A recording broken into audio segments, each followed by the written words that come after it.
평안하시리라. 아멘. 예, 오늘 본문에는 이렇게 반복적으로 나오는 말씀들이 많습니다.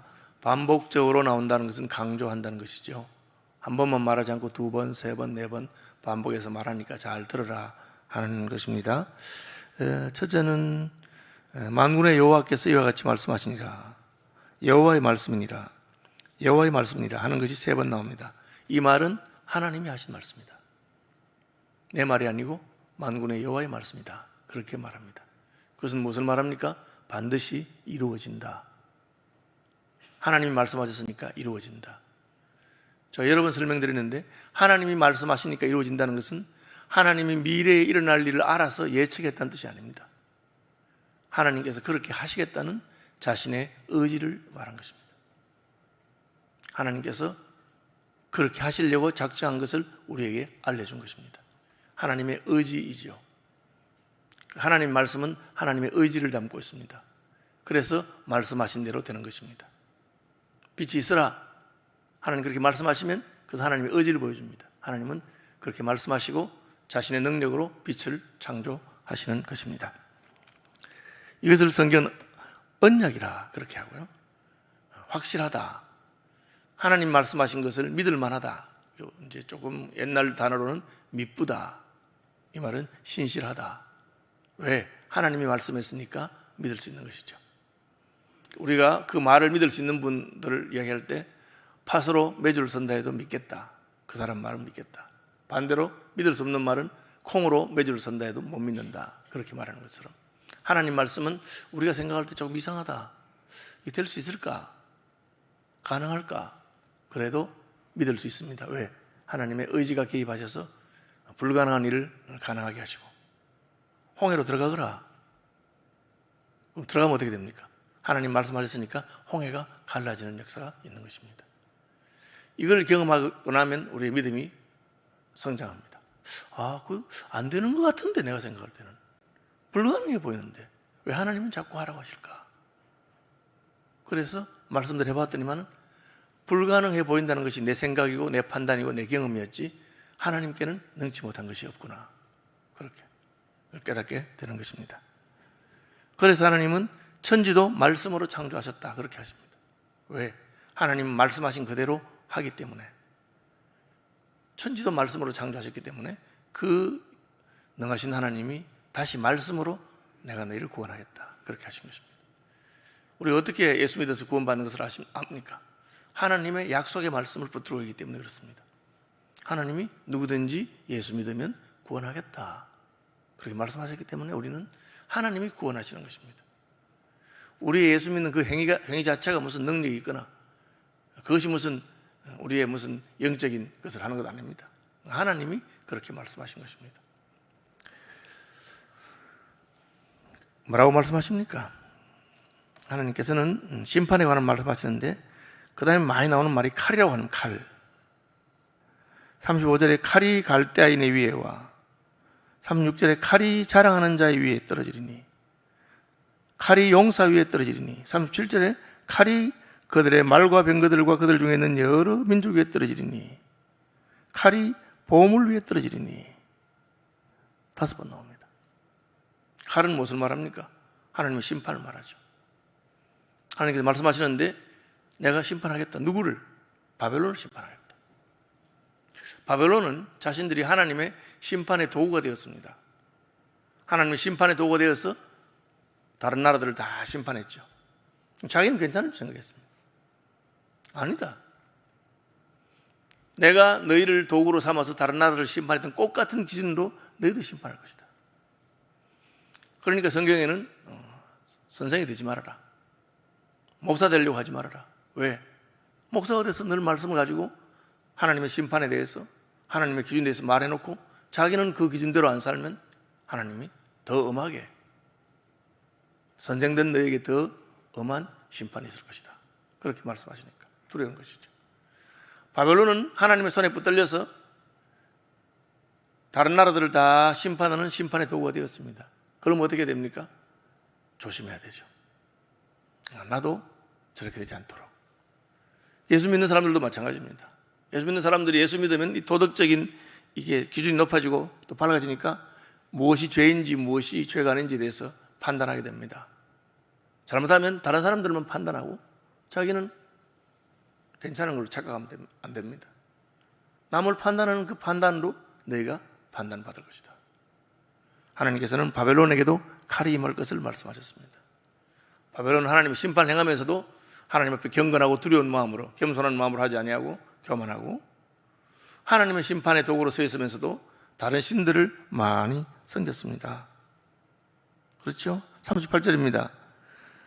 그 땅이 조각한 신상의 땅이요. 그렇게 조각한 신상, 우상 숭배를 했다는 거죠. 그러니까 하나님께서 그 땅에 칼을 보내실 것이다. 하나님의 심판이 임할 것을 말하고 있습니다. 하나님 심판은 어떤 심판입니까? 그들이 칼에 의해서 멸망을 당하고 쫓겨나는 것입니다. 칼이 왜 떨어졌느냐? 자랑하는 자의 위에 떨어지리라. 큰 소리 친다는 거죠. 여러분, 예수 믿는 사람은 큰 소리 칠 거의 없습니다. 왜? 하나님께서 주관하기 때문에 내 뜻대로 되는 게 아닙니다. 큰 소리 치는 걸 장담한다 그래요. 장담하면 하나님 반드시 끌 것입니다. 저는 그걸 많이 경험했습니다. 그냥 믿음의 비밀을 가지고 마음속에 가만히 품어 있으면 괜찮은데, 그것을 다른 사람한테 떠들고 자랑하고 큰 소리 치고 장담하면 하나님이 다 끄어버립니다. 인생이 마음대로 되는 게 아니기 때문에. 그러니까 가능하면 내 자랑이든지 뭐 이런 거는 좀 덮어두면 됩니다. 그럼 하나님께서 그냥 하게 하시는데, 잘 되다가도 딱 큰 소리 치고 장담하면 끄어버립니다. 용사 위에 떨어지리라. 용사가 뭡니까? 싸움 잘하는 사람들이죠. 칼싸움 잘하는 사람들입니다. 그런데 하나님께서는 칼싸움 잘하는 사람들을 끄으십니다. 왜? 교만하기 때문에, 하나님을 인정하지 않기 때문에 그렇게 하는 것입니다. 그래서 우리가 잘 나갈 때 더욱 겸손하게 하나님 은혜로 왔다, 그렇게 하는 것입니다. 한국 교회가 모이는 일이 얼마나 열심히 하는 교회입니까? 전 세계에서 제일 많이 모이는 교회입니다. 새벽에도 모이고 수요일도 모이고 금요일도 모이고 그렇게 해서. 그리고 우리가 뭐 잘 모인다 우리. 그런데 뭐 코로나 하면 딱 터져버리니까 이게 모일 수도 없고, 또 뭐 모이라고 해도 잘 안 모이고, 진짜 우리가 겁쟁이고 두려움 많은 사람이구나 하는 것을 그냥 다 드러낸 것입니다.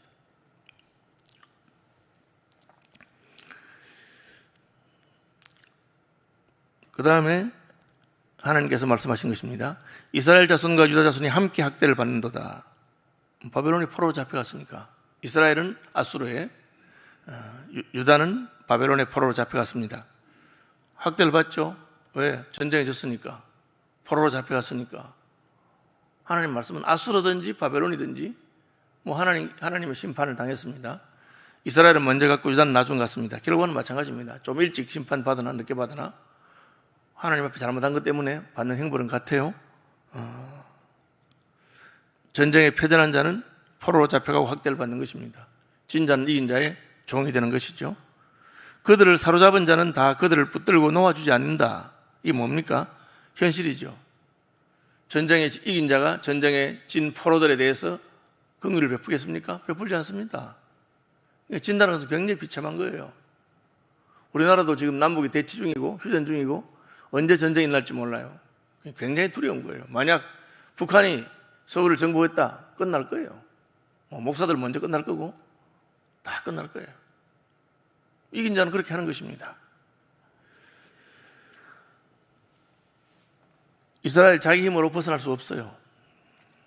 그들의 구원자는 강하니 그의 이름은 만군의 여호와라. 반드시 그들 때문에 싸우시리라. 그럼 어떻게 해방이 됩니까? 하나님이 개입하신다는 거죠. 70년 만에 해방됐습니다. 우리나라는 그 절반인 35년 만에 일제의 식민 통치에서 벗어났어요. 우리 힘이 강했습니까? 아니에요. 우리 힘으로는 그냥 벗어날 수가 없었어요. 여러분, 그 일제에 이게 뭡니까? 친일파가 되었다, 민족을 배신했다, 그런 사람들 많잖아요. 특별히 3.1운동에 앞섰던 33인 중에도 많은 사람들이 그렇게 했어요. 뭐 춘원 이광수 같이 참 그 당시에 조선 사람들이 다 좋아했던 문필가도 했습니다. 나중에 물어본 거예요. 왜 배신했느냐? 해방의 소망이 없었어요. 대한민국이 뭐 일본을 뒤집어 엎고 다시 해방된다는 건 없었어요. 전혀 불가능한 일이에요. 실제로 일본이 진주만 폭격하고 미국을 2차 세계대전에 끌어들이지 않았더라면 일본이 여전히 지금 아시아에서 제일 큰 나라일지 몰라요. 그게 안 되는 거예요. 그들을 사로잡은 자는 그들을 붙들고 놓아주지 아니하리라. 안 놓아주는 겁니다. 그런데 어떻게 해방이 됩니까? 더 크신 하나님이 계세요. 강한 나라를 우습게 생각하고 바벨론을 우습게 생각할 수 있는 하나님이 그들의 구원자는 강하니 그 이름은 만군의 여호와라. 이 만군할 때 군자를 왕들이라고 생각합니다. 호스트인데 강한 자, 주권자 그런 뜻을 말합니다. 그러나 그런 많은 나라들, 왕들보다 더 크신 하나님이 반드시 그들 때문에 싸우시리라. 하나님이 우리를 위해서 싸우시기 때문에 구원받은 거예요. 저는 대한민국의 해방이나 6.25 때 공산화가 되지 않은 것이나 이 모든 것은 하나님의 개입이 있었다고 생각합니다. 소망이 진짜 없는 나라였어요. 그러나 하나님께서는 강하신 분이기 때문에 가만히 깔아놓고 새벽기도 하면서 하나님께 부르짖던 한국교회 믿음의 선배들의 부르짖음과 간구를 들으신 것입니다. 지금 바벨론에서 벗어날 수 없는데 구원자가 더 강하기 때문에 그 땅에 평안함을 주고 바벨론 주민은 불안하게 하리라. 하나님께서 승리하고 하나님 백성에게는 평안을 주고 바벨론 사람들은 거칠 것이 없었어요. 세계에서 제일 강한 나라인데 뭘 두려워하겠습니까? 그런데 그들이 불안하게 된 것입니다. 여호와의 말씀이다.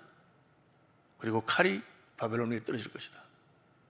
바벨론이 칼로 많은 나라들을 정복했는데 이제 하나님께서는 그들이 그 힘으로, 그래서 칼을 쓰는 자는 칼로 망하고 힘을 강조하는 자는 더 힘센 자에게 사로잡히게 하시는 것이 하나님이십니다. 가뭄이 물 위에 내려 그것을 말리리라. 이 말이 뭡니까? 물이 있는데 물이 많구나, 물이 충분하구나 이러는데 하나님은 가뭄을 보내어서 물이 싹 마르도록 한다. 그렇게 한 겁니다. 가뭄을 의인화시켜서 말씀한 거죠. 가뭄이 얼마나 심하면 모든 물웅덩이가 다 마를 것이다. 이는 그 땅이 조각한 신상의 땅이요 그들의 무서운 것을 보고 실성하였습니다. 이게 지금 우상을 숭배하면서 우상이 비를 준다, 우상이 농사를 잘 되게 한다 그렇게 하니까 하나님 그래요, 한번 해봐라. 내가 이제 그것을 다 거둘 것이다. 그렇게 말합니다. 그 결과는 무엇입니까? 그러므로 사막의 들짐승이 성냥이와 함께 거기 살겠고 타조도 그 가운데 살 것이다. 이 말은 짐승 없는 데 사는, 사람 없는 데 사는 짐승이에요. 황무지에, 광야에, 사막에 사는 타조나 성냥이나 그런 것들이 사람들 사는데, 여러분 서울에 호랑이가 안 살잖아요. 서울 시내 무슨 늑대가 삽니까? 사람이 있는 데는 짐승이 못 살잖아요. 그런데 짐승들이 살게 되었다. 그 말은 사람들이 다 흩어졌다, 다 죽었다, 더 이상 살지 않는다. 그렇게 말합니다. 강대국이 왜 강대국입니까? 사람들이 모이고 돈이 모이고 강해졌어요. 그런데 하나님이 다 흩어버렸어요. 그럼 사람들이 없으면 어떻게 됩니까? 황무지가 되는 것이죠. 들짐승들이 사는 곳이 되게 될 것이다. 그래서 거기에 사는 사람이 없게 하며 머물러 사는 사람이 아무도 없게 하시리니 대대에 살 자가 없으리라. 그게 뭡니까? 하나님 심판이 임하니까 사람의 인적이 다 끊어지고 짐승들만 거기 살게 된다. 어디가? 바벨론이에요. 여러분 이 얼마나 놀라운 말이에요.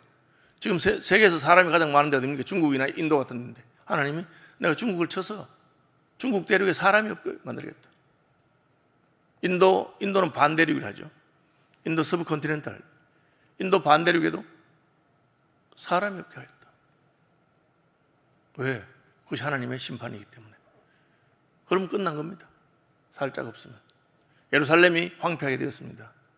하나님의 구원의 약속이 무엇입니까? 70년이 지나면 그 황폐한 예루살렘에 사람이 다시 모여들게 될 것이다. 얼마나 많은 사람이, 6월절 양떼와 같이 많은 사람이 예루살렘에 가득하게 될 것이다. 그러니까 성경의 표현은 사람을 모아주시는 것이 하나님의 은혜고 사람을 흩어버리는 것이, 사라지는 것이 하나님의 심판이라고 말합니다. 말씀 묵상하시면서 하나님께서 말씀하시는데 되는구나. 큰 나라도 되는구나. 많던 사람이 있는 곳에서 황무하게 되는구나. 왜 그렇습니까? 하나님이 진노를 샀기 때문에. 하나님께 쓰임받은 나라에서나 하나님을 대적하고 교만하고 우상을 숭배했기 때문에 그렇습니다. 하늘에 계신 우리 아버지, 아버지의 이름을 거룩하게 하시며 아버지의 나라가 오게 하시며 아버지의 뜻이 하늘에서와 같이 땅에서도 이루어지게 하소서. 오늘 우리에게 일용할 양식을 주시고 우리가 우리에게 잘못한 사람들을 용서하여 준 것 같이 우리 죄를 용서하여 주시고 우리를 시험에 빠지지 않게 하시고 악에서 구하소서. 나라와 권능과 영광이 영원히 아버지의 것입니다. 아멘.